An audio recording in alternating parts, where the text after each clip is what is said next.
Hello friends, कैसे हैं आप सब। आई होप आप लोग स्वस्थ होंगे, अपनी तैयारी में व्यस्त होंगे। आज हम डिस्कस करेंगे CTET SST paper 2 important questions है, इसलिए आप सभी लोग वीडियो को लास्ट तक जरूर वॉच करिएगा।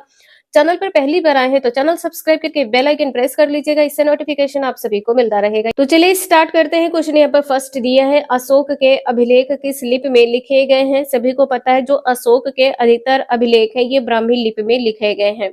और लिपि किस प्रकार से लिखी जाती थी, तो बाएं से दाएं लिखी जाती थी। किस प्रकार से, तो बाएं से दाएं लिखी जाती थी। आपसे ये पूछा जाए उत्तरी पश्चिमी भारत के अभिलेख की लिपि क्या है। उत्तरी पश्चिमी भारत के अभिलेख की लिपि, भारत के अभिलेख की लिपि क्या है, तो आपका आंसर हो जाएगा खरोष्टी लिपि है। कौन सी लिपि है, तो खरोष्टी लिपि है, खरोष्टी लिपि है। और अशोक के जो अभिलेख हैं, जैसे कि लघुमान है, लघुमान या लघुमान भी कह सकते हैं, लघुमान जो अभिलेख है, लघुमान यूनानी लिपि में है, लघुमान यूनानी लिपि में है। और जो शेरकुना से प्राप्त अभिलेख है, शेरकुना से जो प्राप्त अभिलेख है, इसकी लिपि क्या है, शेरकुना से प्राप्त अभिलेख की लिपि हो जाएगी आरमेक। क्या हो जाएगी, आरमेक। दो क्वेश्चन आपके एग्जाम के लिए इंपॉर्टेंट है और आपके एग्जाम में क्वेश्चन बहुत पूछा जाता है। जो अशोक के अभिलेख है ये मुख्यतः किस लिपि में लिखे जाते थे, तो आपको पता है कि ब्राह्मी लिपि है, दूसरी खरोष्टी लिपि है, तीसरी यूनानी लिपि है और चौथी आरमेक लिपि है। ये चार लिपियों में देखने को मिले हैं। और आपको ये भी पता होगा कि अशोक के जो अभिलेख है इनको सर्वप्रथम किसने पढ़ा है, तो पढ़ा किसने है, जेम्स प्रिंसेप ने पढ़ा है। किसने पढ़ा है, जेम्स प्रिंसेप ने पढ़ा है। कब पढ़ा है यदि ये पूछा जाए तो 1837 ईस्वी में, 1837 ईस्वी में पढ़ा है। और इसकी खोज किसने की है, इसकी खोज किसने की है, तो पाद्रेपी पैंथलर ने की है। खोज यदि आपसे पूछा जाए किसने की है, पाद्रेपी पैंथलर ने अशोक के अभिलेख की खोज की है। पाद्रेपी पैंथेलर ने अशोक के अभिलेख की खोज की है। अशोक से संबंधित या अशोक के अभिलेख से संबंधित जितने भी इंपॉर्टेंट पॉइंट है यहाँ पर आप लोगों को देखने को मिल गए हैं और ये सभी एग्जाम के लिए इंपॉर्टेंट है।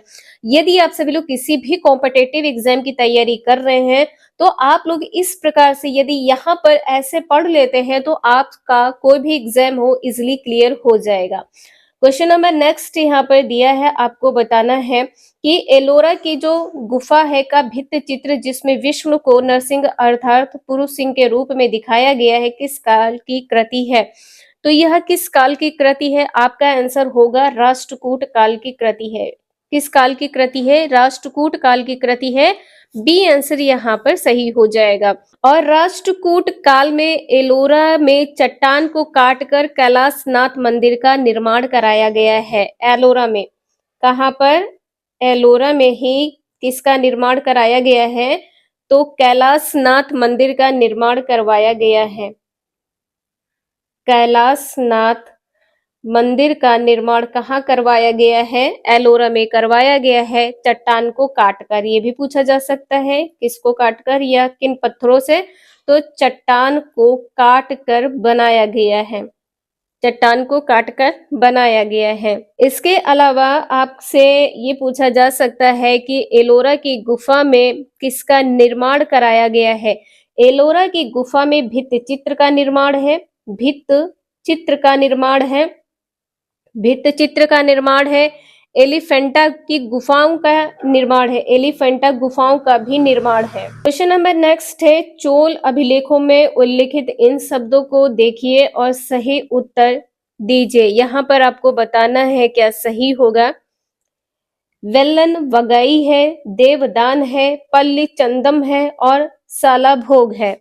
आंसर यहाँ पर क्या सही होगा, तो देखिए ये चारों पॉइंट आपके सही हैं। सभी चार भूमि की श्रेणियां हैं। ये क्या है, भूमि की श्रेणियां हैं।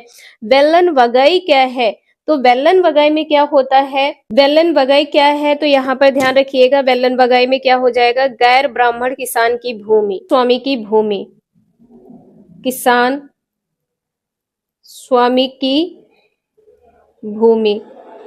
इसके बाद में यहाँ पर आप लोग देख सकते हैं देवदान। देवदान में क्या है? तो देवदान में क्या हो जाएगा? जैसे दान से ही पता चल रहा है कि दिया हुआ, मंदिरों को उपहार में दी गई भूमि, मंदिरों को उपहार में दी गई भूमि, उपहार में दी गई भूमि। इसके बाद में क्या है? साला भोग। तो साला भोग में क्या है? साला भोग में हो जाएगा यहाँ पर विद्यालय के रख रखाव के लिए भूमि। साला भोग में क्या हो जाएगा? विद्यालय के रख रखाव की भूमि, विद्यालय के रख रखाव के लिए भूमि। इंपॉर्टेंट है, आप लोग नोट कर लीजिएगा, आपके एग्जाम में पूछा जा सकता है। पल्ली चंदम क्या होता है? तो ये भी एक प्रकार का दान होता है, लेकिन ये दान किसको दिया जाता था? तो जैन संस्थाओं को, जैन संस्थाओं को दान में दी गई भूमि, जैन संस्थाओं को दान में दी गई भूमि, दान में दी गई भूमि किससे संबंधित है? पल्ली चंदम से संबंधित है। गुप्त काल के प्रथम कुलिक शब्द का अर्थ क्या है? जो प्रथम कुलिक शब्द है इसका अर्थ क्या होता है? मुख्य शिल्पकार होता है। और जो मुख्य न्यायिक अधिकारी होता है इसको क्या कहते हैं? इसको कहते हैं महादंड नायक। इसको क्या कहते हैं? महादंड नायक कहते हैं, महादंड नायक कहते हैं। इसके बाद में जो मुख्य व्यापारी होता है इसको क्या कहते हैं? सार्थवाह कहते हैं, इसको सार्थवाह कहते हैं। और गुप्त वंश का प्रथम महान शासक कौन था? गुप्त वंश का महान शासक कौन था? सभी को पता है महान शासक कौन था? चंद्रगुप्त प्रथम था, चंद्रगुप्त प्रथम था। क्वेश्चन नंबर नेक्स्ट है, यहाँ पर आपको बताना है क्या सही होगा। निम्नलिखित में से किस स्थान पर अशोक के अभिलेख ग्रीक और अरामेक भाषाओं में पाया गया है? तो यहाँ पर क्या सही होगा, कहाँ पाए गए हैं?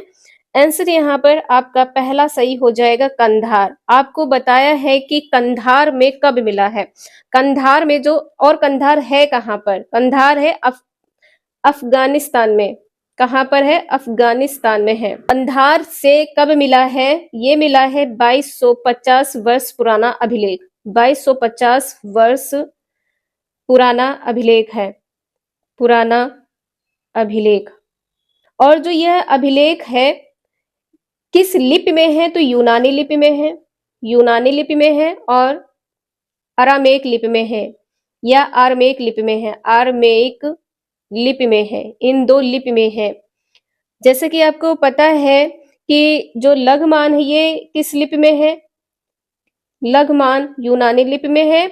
और यहाँ पर आरमेक लिपि में क्या है? तो आरमेक लिपि में हो जाएगा सेरकुना, आरमेक लिपि में क्या हो जाएगा? सेरकुना। वेरी मोस्ट इंपोर्टेंट है, एग्जाम में पूछा गया क्वेश्चन है।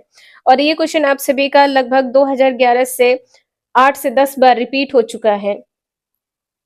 क्वेश्चन नंबर नेक्स्ट है, कुषाणों ने निम्नलिखित शक्तिशाली केंद्रों से शासन किया है? तो यहाँ पर आंसर आपका क्या सही हो जाएगा, कहाँ से किया है? इसका आंसर यहाँ पर बी सही हो जाएगा, पेशावर और मथुरा से किया है। कहाँ से किया है? पेशावर और मथुरा से किया है। जो कुषाण है, कुषाण के बारे में देख लीजिए। चीन की कुषाण जो है, चीन की यूची जाति की एक शाखा है, यूची जाति की एक शाखा है, यूची जाति की क्या है? एक शाखा है, क्या? कुषाण। और कुषाण वंश की स्थापना किसने की थी? कुषाण वंश की स्थापना किसने की थी? कुजुल कडफिसेस ने की थी। इसने की थी? कुजुल कडफिसेस ने की थी। कुजुल कडफिसेस ने कुषाण वंश की स्थापना की थी। और आपसे ये पूछा जाए, कुषाण वंश में सोने के सिक्के सबसे पहले किसने जारी किए? सोने के सिक्के सबसे पहले किसने जारी किए? सोने के सिक्के सबसे पहले किसने जारी किए हैं? विम कडफिसेस ने जारी किए हैं, विम कडफिसेस ने जारी किए हैं, विम कडफिसेस ने सबसे पहली बार सोने के सिक्के जारी किए हैं? कुषाण वंश का सबसे प्रतापी शासक कौन था? सबसे प्रतापी शासक आपसे पूछा जाए, सबसे प्रतापी शासक, सबसे प्रतापी शासक कौन था? तो ये हो जाएगा कनिष्क। सबसे प्रतापी शासक कौन था? तो कनिष्क था। 78 ईस्वी में शक संवत किसने चलाया है? 78 ईस्वी में शक संवत किसने चलाया है? शक संवत किसने चलाया है? तो ये चलाया है कनिष्क ने। 78 ईस्वी में शक संवत किसने चलाया है? कनिष्क ने चलाया है। वेरी मोस्ट इंपॉर्टेंट क्वेश्चन है, आप लोग रट लीजिएगा, एग्जाम में छपा मिलेगा। क्वेश्चन नंबर नेक्स्ट है, यहाँ पर आपको बताना है कि निम्नलिखित कथनों पर विचार करें। कथन यहाँ पर दिया है कि अशोक ने अपने अभिलेखों में यह सुझाव दिया है कि कर्मकांड किसी काम के नहीं है। इन्होंने कहा है कर्मकांड किसी काम के नहीं है। कथन दूसरा क्या है? मौर्य वंश के साम्राज्य में लोग विभिन्न धर्मों का अनुसरण करते थे तथा यह कभी कभी विवाद एवं पशु बलि तक पहुंच जाता था। ये दोनों पॉइंट आपके सही हो जाएंगे, ठीक है। यहाँ पर आपके दोनों पॉइंट सही है, पहला दूसरा सही है। जो दूसरा है ये पहले का कारण है। आंसर आपका यहाँ पर डी सही है। जो मौर्य वंश है इसमें दास और नौकरों के साथ क्या होता था? तो बुरा व्यवहार होता था।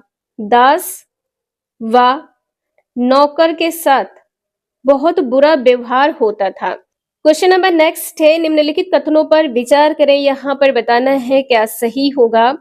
कथन क्या दिया है कि प्रत्येक राजवंश के राजा शासक होने के अपने नैतिक अधिकार पर बल देना चाहते थे।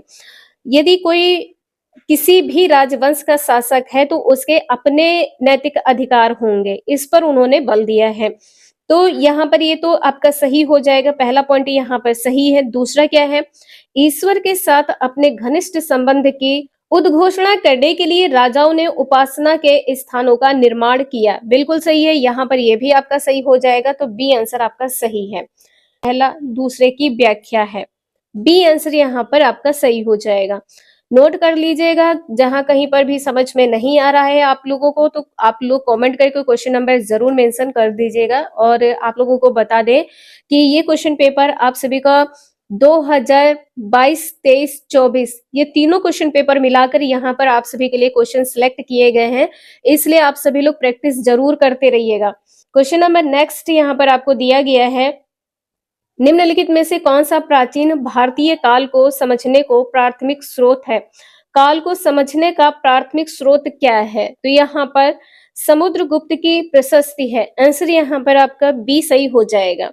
जो समुद्रगुप्त की प्रशस्ति है, यहाँ से प्राचीन भारतीय कला को समझने का जो प्राथमिक स्रोत मिला है, इसमें क्या बताया गया है, इसकी जानकारी, इसमें किसकी जानकारी दी गई है? तो अभिलेख की जानकारी दी गई है, अभिलेख की जानकारी दी गई है और सिक्कों की जानकारी दी गई है।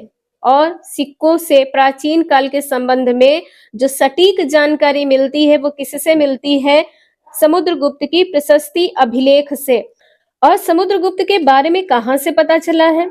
यदि आपसे ये पूछा जाए तो आपको पता होगा इलाहाबाद में कौन सा स्तंभ है? इलाहाबाद में अशोक स्तंभ से पता चला है। इलाहाबाद में कहां से पता चला है? तो अशोक स्तंभ से पता चला है। और अशोक स्तंभ पर भी क्या है? तो अशोक स्तंभ पर खुदे एक लंबा अभिलेख है। अशोक स्तंभ पर खुदा एक लंबा अभिलेख है। और इसकी रचना किसने की है? इसकी रचना की है समुद्रगुप्त के दरबारी जो कवि हैं या मंत्री हैं, कौन है? हरिसेन है। यहाँ से हरिसेन है। इसको किस नाम से जाना जाता है? इसको यदि आपसे पूछा जाए किस नाम से जाना जाता है तो प्रयाग स्तंभ लेख के नाम से जाना जाता है। प्रयाग स्तंभ लेख से जाना जाता है। इसकी रचना किसने की है? आपको पता है, समुद्रगुप्त के दरबारी कवि हरिसेन के द्वारा रचित है। नेक्स्ट है, कथनों ए तथा आर को पढ़े तथा सही विकल्प को चुने। यहाँ पर आपको बताना है क्या सही होगा। देखिए किसके बारे में कहा गया है। कथन ए में रोमन साम्राज्य ने दक्षिण भारत में व्यापार किया है। कारण क्या है? दक्षिण भारत में रोमन सोने के सिक्के मिले हैं। आंसर यहाँ पर आपका पहला सही होगा। ए और आर दोनों सही है तथा आर सही व्याख्या है ए के। जो रोमन साम्राज्य है इसने दक्षिण भारत में व्यापार किया है। कहां पर व्यापार किया है? दक्षिण भारत में। और दक्षिण भारत में किसके सिक्के मिले हैं? दक्षिण भारत में रोमन सोने के सिक्के मिले हैं। किसके सिक्के मिले हैं? रोमन सोने के सिक्के मिले हैं। सोने के सिक्के मिले हैं। आपसे ये पूछा जाए कि रोमन सिक्कों की खुदाई कहाँ पर की गई है, तो भारत में की गई है। भारत में किस स्थान पर की गई है? तमिलनाडु में की गई है।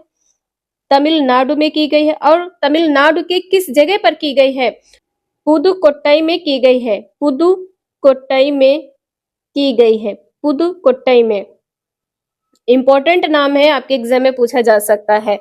तमिलनाडु के पुदुकोट्टई में रोमन सिक्कों की खुदाई की गई है। नेक्स्ट है, समुद्रगुप्त को किस वाद्य यंत्र को बजाते हुए सिक्कों पर दिखाया गया है? यहाँ पर आंसर आपका सी सही हो जाएगा, वीणा है। कब? यदि आपसे समय पूछा जाए तो समय क्या हो जाएगा? 350 से 375 ईस्वी। 375 ईस्वी में। जैसे कि आपको पता है कि सिक्के के दो पहलू होते हैं, तो यहाँ पर जो पहला पहलू यहाँ पर जो है, इसमें क्या दिखाया गया है? इसमें समुद्रगुप्त को सिंहासन पर वीणा बजाते हुए दिखाया गया है। सिंहासन पर बैठे वीणा बजाते हुए दिखाया गया है। और दूसरी ओर क्या दिखाया गया है? दूसरी ओर दिखाया गया है लक्ष्मी को। दूसरी ओर किसको दिखाया गया है? लक्ष्मी को दिखाया गया है। लक्ष्मी माता को दिखाया गया है। समुद्रगुप्त को क्या कहा जाता है? भारत का नेपोलियन कहा जाता है। समुद्रगुप्त को क्या कहा जाता है? तो भारत का नेपोलियन कहा जाता है। भारत का नेपोलियन कहा जाता है। और ये किसने कहा है? तो ये कहा है विसेंट आर्थर स्मिथ ने। किसने कहा है? विसेंट आर्थर स्मिथ ने कहा है। विसेंट आर्थर स्मिथ ने समुद्रगुप्त को क्या कहा है? भारत का नेपोलियन। क्वेश्चन नंबर नेक्स्ट है, इंपॉर्टेंट क्वेश्चन है और ये क्वेश्चन आप सभी के एग्जाम में कई बार रिपीट हो चुका है, तो आप सभी लोग इसका आंसर कमेंट करके जरूर बताएं। क्वेश्चन यहाँ पर दिया है, चोल शासक में भूमि के प्रकार का सही विकल्प के साथ मिलान करना है। सूची फर्स्ट है, सूची सेकंड है। यहाँ पर आपको बताना है क्या सही होगा। वे मल्लन वगैय किससे संबंधित हो जाएगा? अभी आपने देखा था, ये किससे संबंधित होगा? ये संबंधित हो जाएगा गैर ब्राह्मण किसान स्वामी की भूमि से। तो पहले का यहाँ पर तीसरा है, पहले का तीसरा है।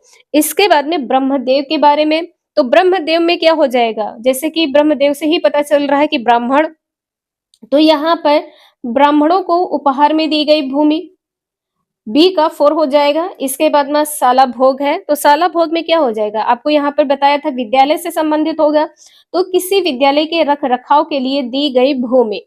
इसके बाद में है देवदान, तो देवदान क्या होता है? देव का मतलब होता है कि भगवान के लिए, और भगवान कहाँ होते हैं? मंदिर में, तो मंदिर को उपहार में दी गई भूमि। आंसर यहाँ पर बी आपका सही हो जाएगा। क्वेश्चन नंबर नेक्स्ट है, यहाँ पर आपको बताना है क्या सही होगा। निम्नलिखित गुप्त वंश के राजाओं को कालानुक्रमिक क्रम में व्यवस्थित कीजिए। यहाँ पर आपको व्यवस्थित करना है क्या सही होगा। पहले यहाँ पर क्या होगा? तो पहले का तो पहला ही होगा, श्रीगुप्त है। इसके बाद में क्या हो जाएगा? श्रीगुप्त के बाद में यहाँ पर चंद्रगुप्त हो जाएगा दूसरे नंबर पर। इसके बाद में हो जाएगा चंद्रगुप्त द्वितीय तीसरे नंबर पर। चौथे नंबर पर स्कंदगुप्त हो जाएगा। आंसर यहाँ पर आपका सही हो जाएगा डी। आंसर यहाँ पर डी सही है। अब यहाँ पर इनका शासनकाल भी देख लीजिए। तो जो श्रीगुप्त है, इनका शासनकाल कब से कब तक माना जाता है? 240 से 280 ईस्वी। और क्वेश्चन में कोई डाउट हो तो प्लीज आप सभी लोग कमेंट करके जरूर पूछ लीजिएगा।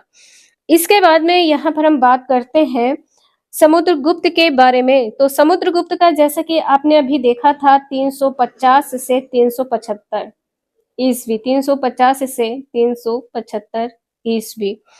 इसके बाद में है चंद्रगुप्त द्वितीय। चंद्रगुप्त द्वितीय के बारे में देख लीजिए, तो यहाँ पर हो जाएगा 375 से 415, 375 से 415 ईस्वी, 375 से 415 ईस्वी। इसके बाद में यहाँ पर स्कंदगुप्त हो जाएगा, तो 455 से 467 ईस्वी, 455 से 467 ईस्वी। आंसर आपने देखा है डी सही है। और आप सभी लोग सन जरूर नोट कर लीजिएगा, एग्जाम के लिए इंपॉर्टेंट है और आपके एग्जाम में बार बार इस प्रकार के क्वेश्चन पूछे जाते हैं। क्वेश्चन नंबर नेक्स्ट है, अशोक के शिलालेख देश के भीतर और बाहर कई जगहों पर मिले हैं, निम्नलिखित में से कौन सा विकल्प सही जगहों को दर्शाता है। जो अशोक के अभिलेख है कहाँ कहाँ से मिले हैं ये बताना है। तो मस्की तो आप सभी को पता है, टोपरा पता है, लंपक पता है, और यहाँ पर जौगड़ भी हो जाएगा। जौगड़ कहाँ, तो जौगड़ यहाँ पे ध्यान रखिएगा, जौगड़ उड़ीसा के गंजाम जिले में स्थित है। उड़ीसा के गंजाम जिले में स्थित है। उड़ीसा के गंजाम जिले में, उड़ीसा के गंजाम जिले में। मस्की आपको पता होगा, मस्की कहाँ पर है, तो मस्की यहाँ पर हो जाएगा कर्नाटक के रायचूर में, कर्नाटक के रायचूर में, कर्नाटक के रायचूर जिले में, रायचूर जिले में। दिल्ली टोपरा, टोपरा कहाँ पर है, दिल्ली में। इसके बाद में जो टोपरा है पहले कहाँ पर था, तो उत्तर प्रदेश के सहारनपुर में था। इसके बाद में कहाँ पर हो गया है, इसके बाद में दिल्ली हो गया है। पहले कहाँ पर था, यदि आपसे पहले पूछा जाए तो यूपी के सहारनपुर में है, यूपी के सहारनपुर में। और यदि आपसे ये पूछा जाए कि बाद में फिरोज शाह तुगलक द्वारा कहाँ लाया गया, तो फिरोज शाह तुगलक के द्वारा दिल्ली लाया गया। फिरोज शाह तुगलक के द्वारा कहाँ लाया गया, फिरोज शाह तुगलक के द्वारा कहाँ लाया गया, तो दिल्ली में लाया गया, दिल्ली में लाया गया। आंसर यहाँ पर आपने देखा है बी सही है। नेक्स्ट है, धम्म के विषय में समझ बनाने के लिए किस प्राथमिक स्रोत का संदर्भ लिया जाना चाहिए। आंसर यहाँ पर आपका पहला सही हो जाएगा, अशोक के शिलालेख।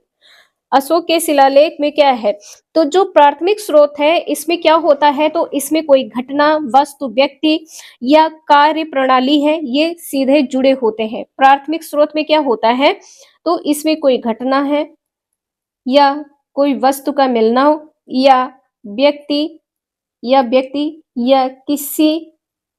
किसी प्रणाली से सीधे जुड़ना या किसी प्रणाली से सीधे जुड़ना या जुड़े होते हैं। तो ये कुछ इंपॉर्टेंट क्वेश्चंस थे, आपके एग्जाम में पूछे ही जाएंगे। आप लोग इस प्रकार से अपनी प्रैक्टिस जरूर करते रहिएगा। आज के लिए इतना ही, मिलते हैं नेक्स्ट क्लास में। वीडियो यूजफुल लगे तो लाइक एंड सब्सक्राइब जरूर करें। Thank you for watching this video.